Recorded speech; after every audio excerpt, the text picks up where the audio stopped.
Good evening, YouTube, internet, hello, internet. Honestly, does anyone else do this? I've got a projector on my wall. It's very, very cool actually. It's only cheap. It was on Amazon. It's only about 100 quid. Yeah, only about 100 quid. Anyway, every single day, I've got this one, and I don't know where the other one is. I've just been using it. I literally don't know how I do it. I don't know how I do it. I lose the remote every single time I use it. So many times a day, I have to think, where the hell have I put it? I don't know where I've put it. But this is cute. The room's very much a mess. Which is, I heard Jordan Peterson quote about how your room is a reflection of your mental state, and I can attest that I find that quite accurate. Albeit, thank God, we've had a couple of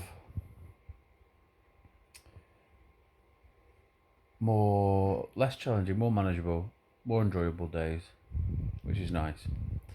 Also, one funny thing. I did, I do the videos and I'm shaving my head and just talk about life as I do. And it's so funny. Someone said, "Oh, you should do whoever it was. Thank you for commenting." But they said, "Oh, you should do how to shave your head video." So I did a how to shave your head video, and and I made a massive. I didn't have a mirror. I don't have a mirror to show the back, and I took a massive chunk out the back. And Daniela said to me, "You got a massive chunk missing out." I was like, "Yeah, I know. It's been there for 2 weeks."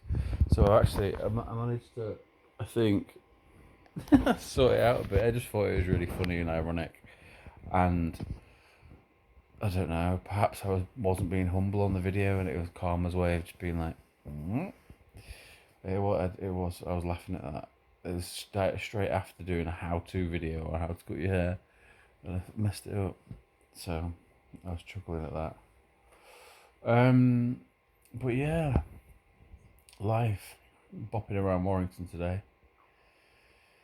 Yeah, just sort of trying to figure out a way to move forward, see my kid as much as humanly possible, really, while taking care of these two big lumps and managing daily life. I have been sharing some more of my situation with regards to my mum and my parents, and yeah, anyone that sort of caught up, all of my 35 subscribers, thank you very much.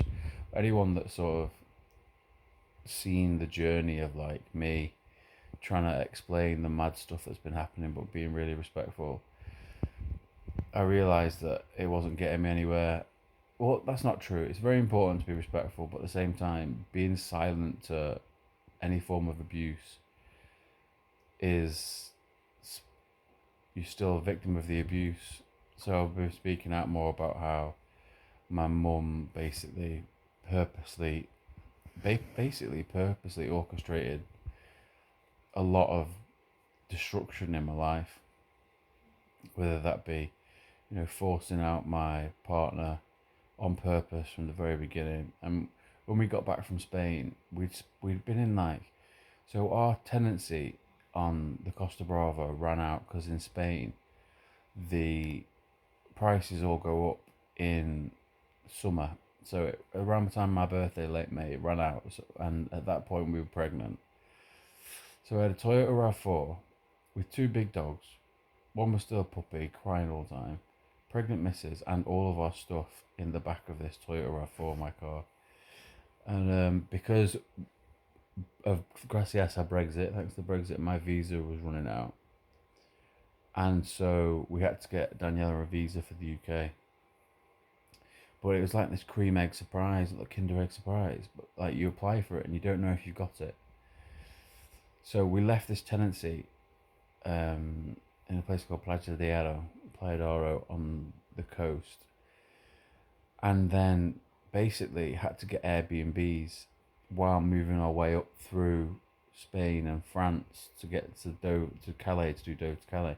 But we didn't know how long we needed for somewhere, because we were basically just waiting for an email to say whether or not we had the visa. But Danielle had the visa to come to the UK. And probably like 5 months pregnant at this point. Maybe a bit less, maybe 4 months. But it took us months to get back. So we had to do Airbnbs, but we never knew how long to book. So like we worked our way up. It was actually really cool because we stayed in the Pyrenees for 3 weeks. I absolutely loved it. The dogs loved it. We were in a ski resort in summer, and there was like no one there. A very small amount of people there. A very small little resort, and it was so peaceful. You open the back door, and you're on a mountain. And like we took the chairlift up, and an eagle literally flew right over our heads, and it was just incredible. It was like once in a lifetime. But we were so stressed because we didn't know what was going on. We were pregnant with two dogs in the car. So while it was amazing, it was also very challenging as well. So anyway, we're doing like 3 weeks here, 2 weeks here, 1 week here, moving our way up. We stayed in Vitoria, which is near Bilbao. We stayed Pyrenees. We stayed near Zaragoza. We stayed, and then when we were near the Pyrenees, we were near France. We went up through France. We stayed near Toulouse. We stayed somewhere else in France. Then we stayed near Paris. And this is over the course of like 2-3 months. Anyway, we make our way up because we're making our way up because we know we need to go Calais to Dover, and eventually we get the email to say that we've had the visa. We don't know what the answer is. And at this point, we're about an hour outside Paris. So Daniela, like but at this point, like 6 months pregnant, had to get a train from where we were in Paris to Paris, then get a train from Paris to Barcelona, then get a train from Barcelona to Madrid, then get 2 subways to the visa place to find out if we had the visa. And like we opened it up and opened up the Kinder Egg, and we had the visa. So she then flew. This is all mega pregnant. She flew from Madrid to Paris, and then we drove back. So at this point, it was like, that's a long journey, you know. And we got back, and we thought everything was going to be better, and it just got way harder because then my parents were introduced to it. And my mum's got this really Machiavellian, like she takes pride in hurting me. It's taken a lot of processing on my side to be like the person that hates you the most and is like wants to hurt you is your own mum. So we got back, and that's when the games all started, and the gaslighting and manipulating. And they never made Daniela feel welcome. My mum, like the whole time we were pregnant, she was really heavily pregnant in a new country and was dealing with like gaslighting and getting basically forced out. And normally, like the parents' involvement wouldn't be too much, but because we were living with them under the pretense that they were going to help us and like get our life back on track. And my dad just throws money at problems, which conversely has kept me alive. But at the same time, it's what's the piece of advice that he got from his mum and she got from her dad? And it's less said, soonest mended. And I said to my nan recently, I was like, that's terrible advice. That's just like accept any and all behaviour and don't say anything, and you're not allowed to say anything. And anyway, there's a strange dynamic in my family. So when we got back, it got even worse. Then we had the baby, and then they both nearly died. Like, there was a point where I didn't know if either of them were alive. She basically gave birth, but then the doctor made a huge mistake. She wasn't qualified. She was on the phone to her boss while she was trying to deliver the baby. She didn't know what she was doing. And basically they had to push the baby back up and then do emergency C-section, and Daniela hemorrhaged.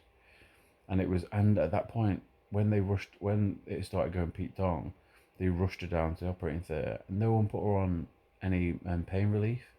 So she had about 45 minutes of giving birth with no pain relief, and then they had to push her back up, and then all with no pain relief. I felt so guilty because I was sat there with her. I was like because I was having to translate stuff as well at this point, because obviously there was about 15 screaming women, all just flapping, and it was really sad, really, because I don't think the system is set up very well for us to succeed, because it feels like there's a massive emotional reaction to women not being allowed to do stuff in the past, like jobs and stuff.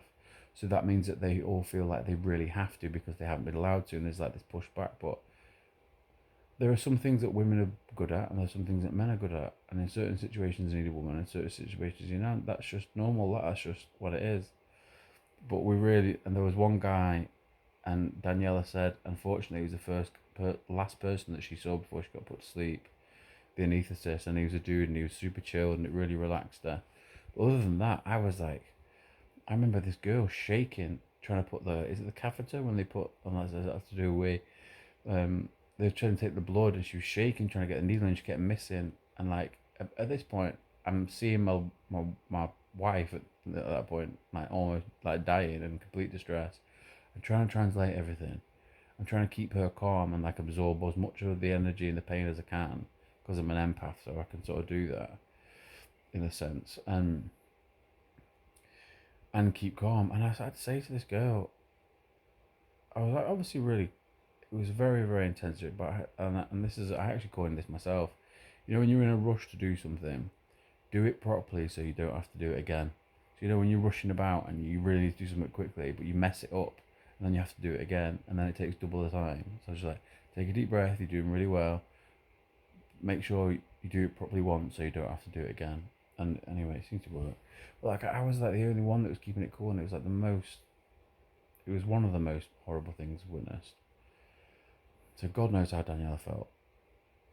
So we've gone through this crazy traumatic experience, and this was like 3 weeks after the first time I got arrested, which was basically my mum basically put all this pressure on this soon to be mum, new country. She's emigrated for the third time. She's only 24 at the time. She's moved the country like 3 times. She's a new country, no friends, no one. Starting again, and she got my mum like playing mental games with her all the time. She caused her to have a breakdown. That's why I called the police in the first instance, because I didn't know what to do. My parents had gone on holiday, left us at 8 months, 9 months pregnant, when we had no one in the country basically. Just left us, and the pregnancy hormones are no joke, and having kids and the whole thing is no joke. But true, my mum basically forced Daniela to have a breakdown on purpose to try and hurt me or to get her out of the family or whatever it was. Both probably. And that's what caused Daniela to have the breakdown on top of everything else. So I've never been that angry with Daniela because I always understood that, mental health nuanced. It was and the thing that I like to say is mental health stuff in inverted commas. It's so backwards. Anything like that is a normal reaction to an extreme stimulus, and that's really what mental health is. This horrible label put on it that pigeonholes and categorizes. But if you've ever been through anything, your body and mind are going to have a reaction because they're connected. Anyway, so I've never really blamed her. It got a bit messy after that, but she started thinking I was like my mum, and yeah, she turned, and she's got this friend who's in her ear who really doesn't like me, and I've experienced narcissistic, manipulative people, and I've lost my best mate to it. I've been around it quite a few times, and I can see the telltale signs of those women that it's called a cizañera in Spanish. I don't know if there's an exact translation, but it's those ones that like gossip on purpose to try and like change people's opinions and make people look bad and stuff like that. That's basically my mum. I've seen it a few times now. I've lost close people because of women doing that. I'm sure men do it, but I've only really had women. Women have access to the emotional side of stuff, so they can be much more. I don't want to conniving in a sense, like they plan, and they could twist based on emotion, and most men can't see that. They don't get it. So especially like nice middle class men, they can be they're susceptible to manipulation. Especially if you're in love with a woman and then they're twisting, the guy sides with his love. And anyway, it's shit. Yeah, I lost my best mate to that. Like my brother, best mates all our lives. Anyway, so my mum's basically caused the breakdown. Oh yeah, and then after the birth, this is where I was going with it. After the birth, after the first arrest, where my Daniela was offered a translator and then not given one. The policewoman completely got the wrong end of the stick. She called a riot van to my mum and dad's house, and then as she was putting me into it, that obviously the penny had dropped. That she'd made a huge mistake, and all the bobbies knew because I was like saying, "Please don't leave Daniela on her own." I literally was one that called her, so can you just make sure she's all right? Then she knew the sergeant, this woman. She knew exactly what she'd done, but she made a rod for her own back then because she called a riot van. She made a huge fuss out over getting the wrong end of the stick and really, really, it destroyed my life, to be honest. It made me a lot stronger, but it was very, very traumatic, and I do have PTSD from it.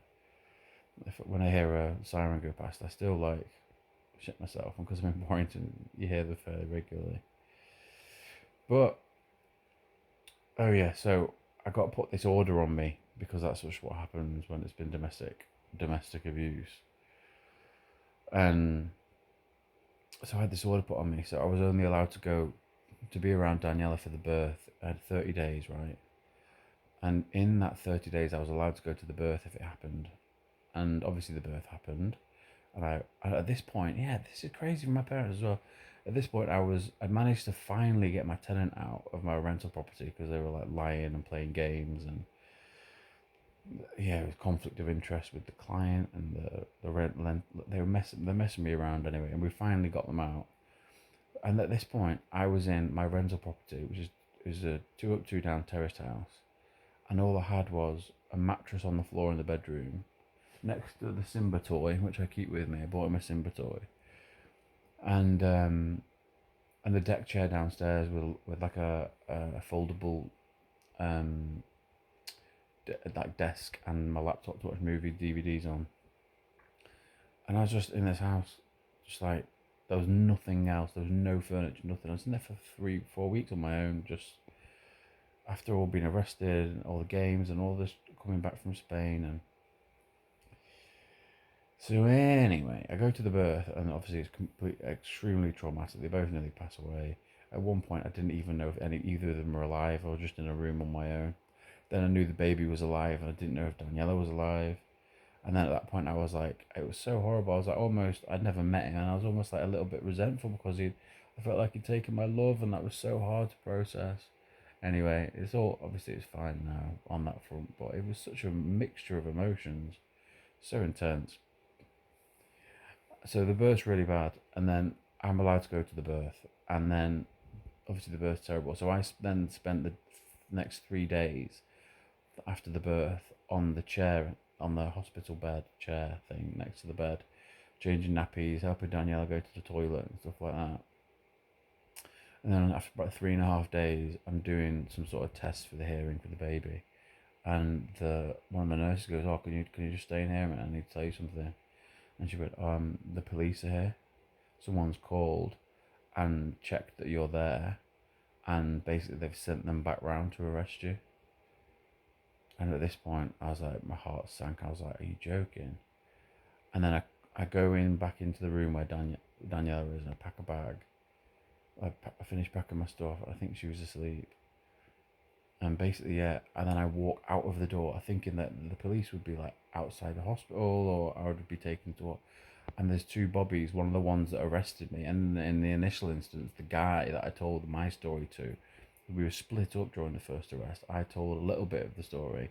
Daniela, the other one, got completely wrong on the stick, but he didn't share anything that I said.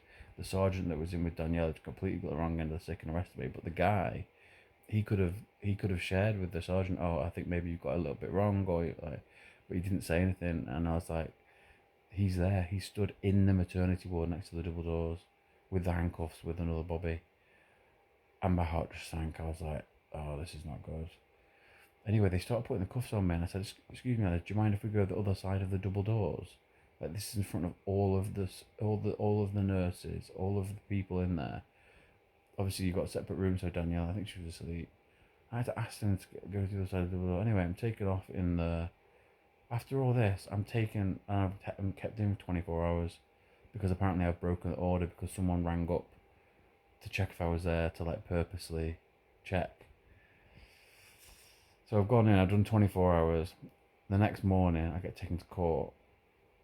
And finally, I felt a little piece of support because, well, let me get to it.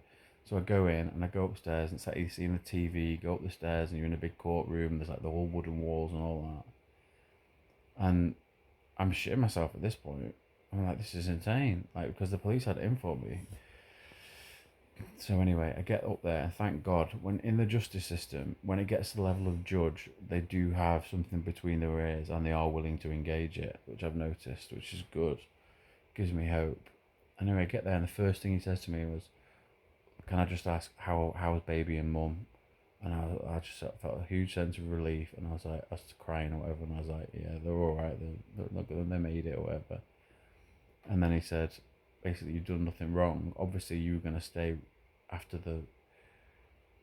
It was unclear in the obviously in the restraining order thing that they put on me. It wasn't. It doesn't say if there's a problem with the birth, you can stay in the hospital. But obviously, I was going to stay in the hospital. I'm not just going to leave my wife there with the baby and just go, oh, because there's this order that may or may not be implied. I'm gonna leave them. I'm not gonna leave them.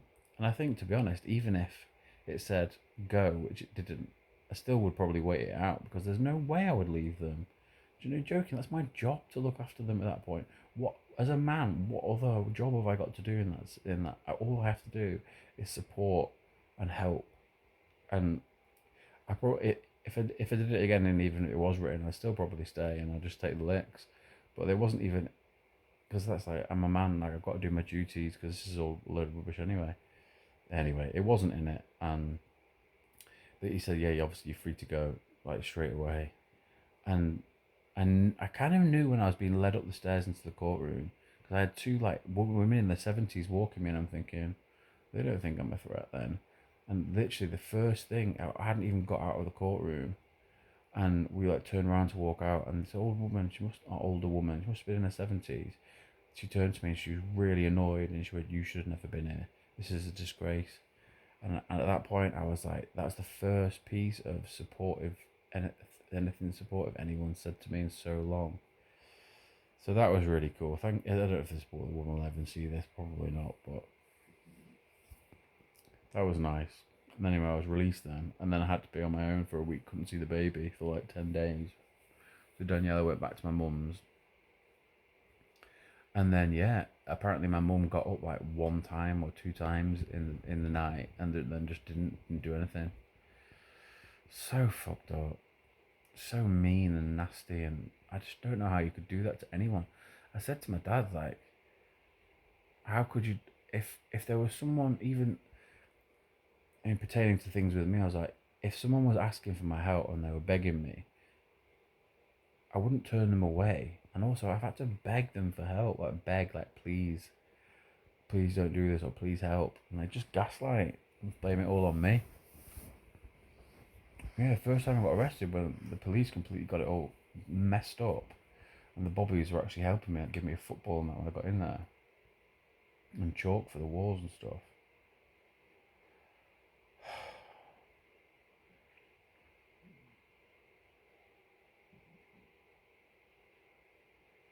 Messed up.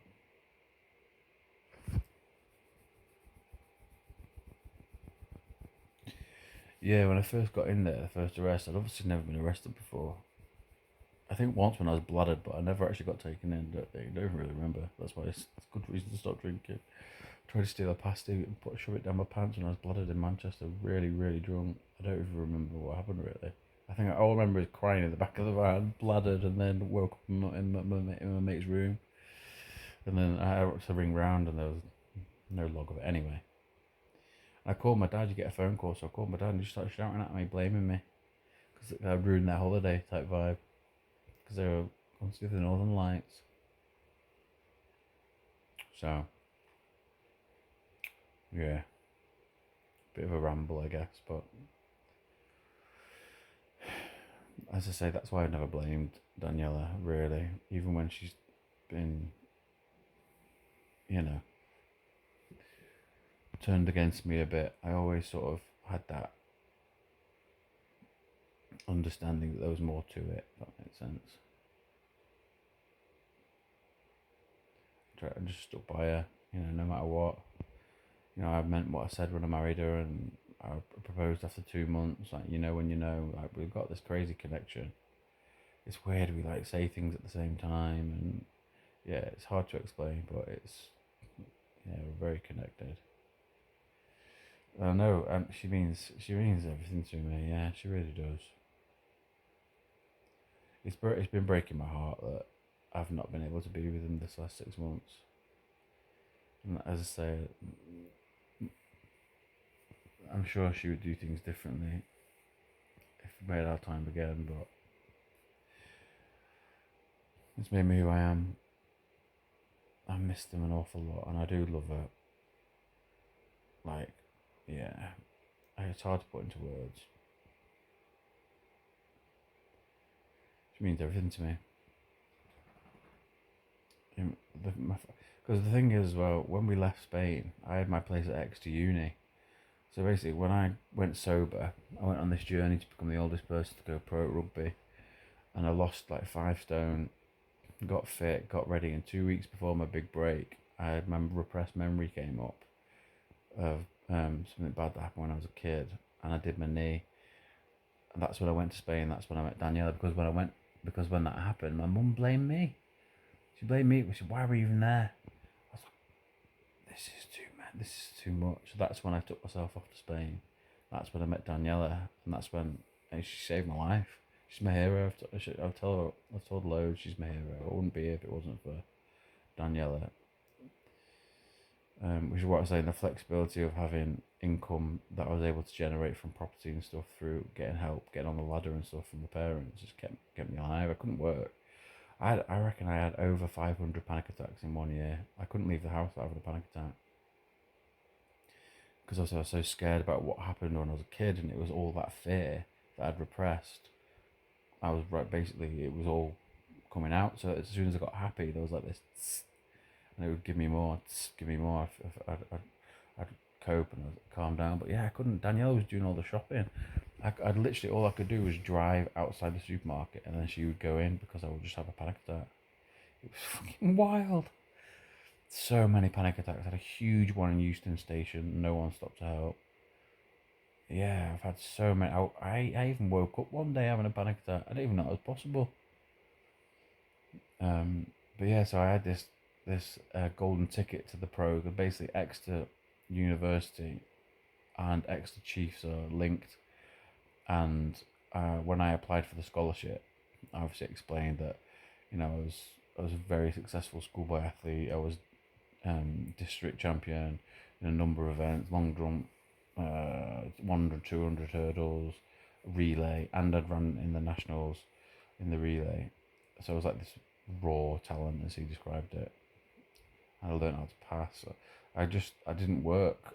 So when I had lost all the weight, I didn't work for like, I sold my house with my ex and I made good wedge on that. And then I was basically living off that to go after this rugby dream. Did nothing. I was going to bed at 9, 10 o'clock. I was waking up. I was walking the dog. I was yoga, meditation, supplements, hot and cold therapies. Yeah, like sauna, ice bath, or ice shower. Everything. No stone unturned. Learned to pass off my left hand. Got decent at passing off my right hand, fairly. Or that, even though I don't need it as a winger, but. And then so I had this golden ticket, but because obviously that happened and I went to Spain, I delayed it for a year, and they still really wanted me. Exeter chief staff, like Nick, his name was, he was like, "Yeah, want you, just keep in touch." So I was going to go back the next year, and I decided because Daniela was pregnant, I was going to turn it down, and I was going to come back and make a family. And there it does all come back as a segue. And I made the conscious choice and told myself that there is nothing more important than laying your foundations in your family. Because anything that you achieve in life, it doesn't mean anything unless you've got someone to really share it with. The only important thing. It's like the hierarchy of needs, isn't it? Maslow's hierarchy of needs.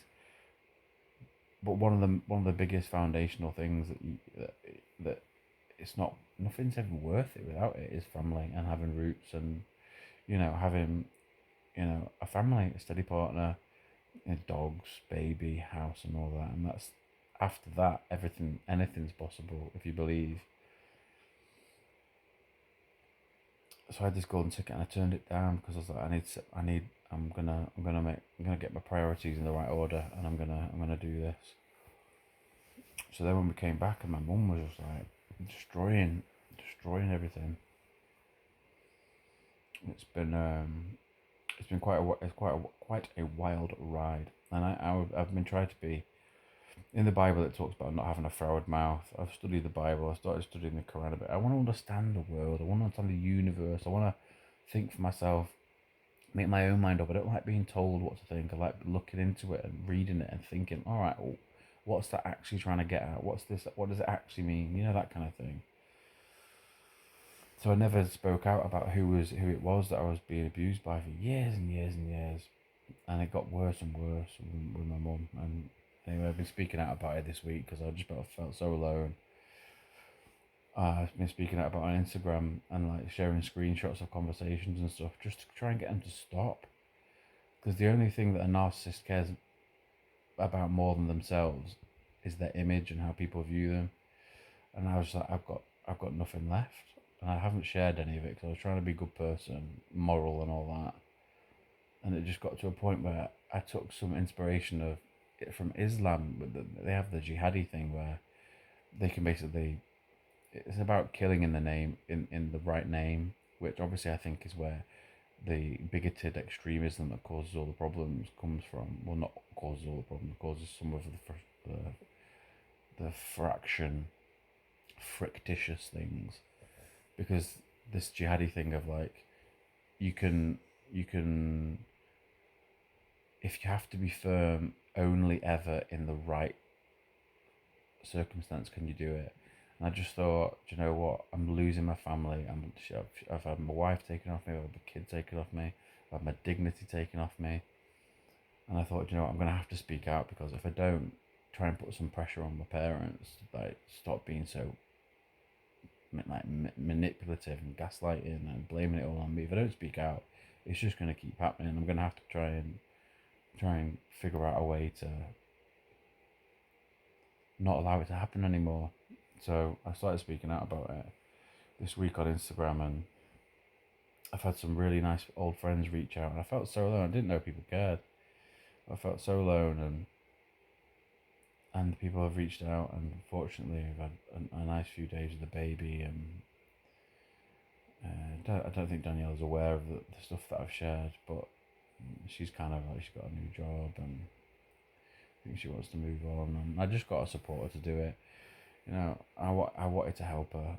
I wanted to help get her give her what I could to help her, because I knew that she was the one, and I knew that we were connected, and I knew that she deserved it. And it's been quite a hard pill to swallow, accepting that the relationship is very, very close to being over. But at the same time, like, she's my hero, and she deserves it. And you know, even if I have to pay for sell my house or whatever to, you know, pay for them to be safe and in the house, then I even put more money in the prenup. I changed the amount so they would get more, because I just want them to be happy and taken care of. So I've had to swallow that this week, and like, be more accepting that, oh, she wants to move on, and I'm still really proud of her. And I've seen everything that she's been through in the last 3 years, and I know it's not been easy, and she's doing amazing things. You know, she comes from a poor neighborhood in outside Caracas in Venezuela, and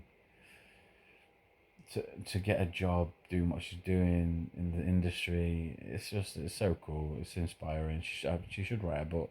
She's a very, very inspiring story.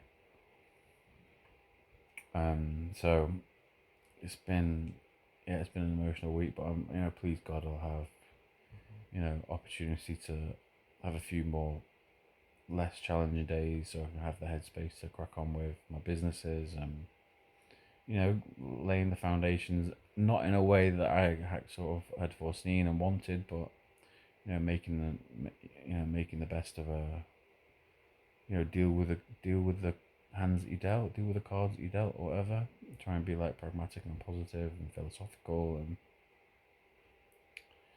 you know, we've got the dogs, I've got my house, I've got, you know, there's a lot to be grateful for, and you know, I mean, in fairly good health, thank God.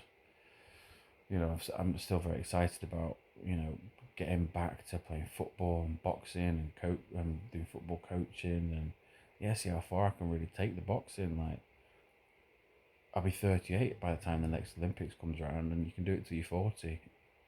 So like, there's so many possibilities in life, and a big thing about the universe and life is that it's really cliche and it's like weird when like it's laughed at almost. They're like, what's the kids that teach them? It's like believe, achieve, succeed, or whatever it is. But like, it is actually true. You can create, like we create our surroundings, energies and vibrations and visualizations, and you know, I think we can actually create anything. Because if you think about, like, even this phone that I'm using, someone had to have that idea for it to come to fruition. So if you extrapolate that idea out, if you can actually think about anything that you want, and you think about it, you can, and you project it, and you think, you have the feeling of how it's going to feel when you've got it, and you genuinely believe you can do it. I think you can actually do it, even though we've been programmed to think that you can't. I think there's real traction in that.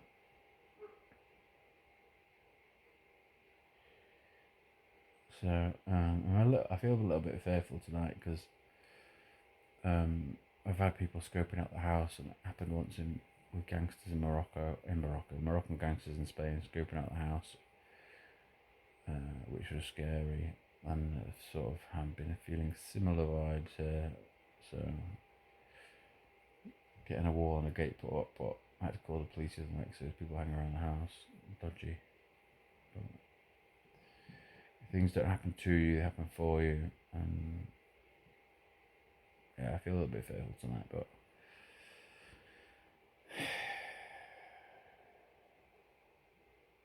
just to deal with things as they come up. Got cameras on the front and that, so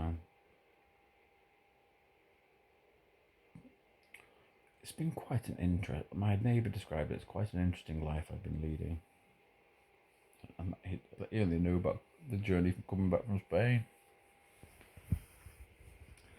I told my other neighbour about the whole story, and she started crying. The only two people I've told, really, my mate Charlie. That's really, and then obviously now I started speaking out about it. But yeah, shit happens when you party naked. So I didn't expect this to be such a long video, and I am going to watch something on YouTube or a movie now. If anyone's interested, there is quite a good movie about boxing about what's his name, Manos de Piedra, Roberto Duran, and it's not like the best film I've ever seen, but I didn't get bored at any point. You know, sometimes in films you're watching it and you get a bit bored, and then you pause it and you can't really ever go back to it. I was watching this Roberto Duran film last night, and I say it's not the best film ever, but it was very gripping. I didn't get bored, and it flowed.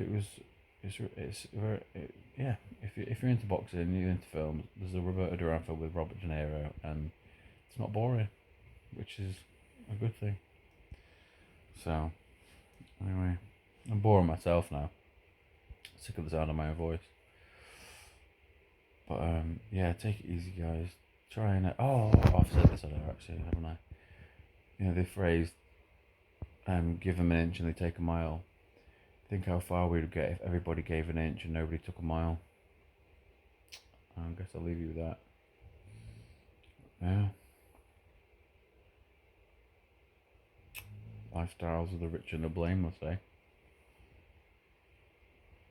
Over and out.